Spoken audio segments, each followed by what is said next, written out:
5 oktyabrda Birleşken Devletler Teşkilatı Kişilik Hukuk Kengashi qarmog'ida Xitoy barliq bolalarning diniy e'tiqod qilishini chekladi mavzuliq bir yondosh faoliyat o'tkazildi.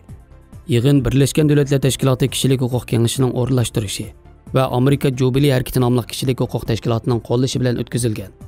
Faoliyatga taklif qilingan vakillar Sharq Turkistondagi Uyg'urlar, Tibetlar, Falun Gong va xristian muridlarining ziyonkashlik uchrashi, jumladan shu millat va diniy e'tiqodiga tava bolalarning diniy huquqlari masalasi haqida so'z qildi.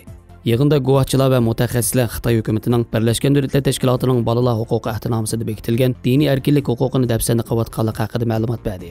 Yig'inda Uyg'ur bolalarining diniy e'tiqod qilish, dinni o'rganish huquqidan qanday mahrum qilinayotganligi haqida Amerikadagi Uyg'ur kishilik huquq qurilishidan Peter Ervin doklad sundi.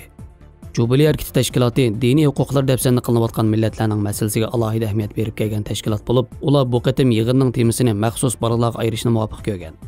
Chunki ularning qarashicha xalqaro taratqularda Xitoyning zulm haqida so'z bo'lganda, tema davomli holda cho'nglarga markazlashib, bolalarning ahvoli yetarli darajada diqqatga erishamayotgan ekan. Shunga ular buni o'zgartirish va bolalarning vaziyatiga diqqat tortish uchun bu yig'inni maxsus bolalar uchun o'rinlashtirgan. Mazkur yig'inni Jubilee harakati tashkilotining ijroiya boshlig'i Anbuvalda xonim boshqargan bo'lib, u oldi bilan so'zida Birleşken Devletler Teşkilatı bolalar huquq ahdnomasining 14-moddasida har qaysi davlatlar bolalarning fikr, vijdon va din erkinligi huquqiga hurmat qilish kerak.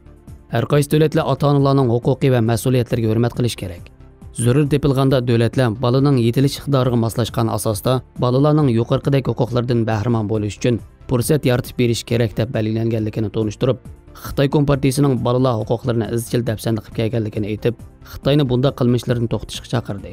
Ma'lum bo'lishicha, bu qatim Uyg'ur bolalarining masalasi Birleşken Devletler Teşkilatı Kişilik Hukuk Kengashi qarmog'idagi bir yig'inda o'tirib qo'yilishining ahamiyati intayin zo'r bo'lib, Jubilee harakati tashkiloti Uyg'ur bolalarining masalasi ustida davom xizmat qilganligini bildirgan.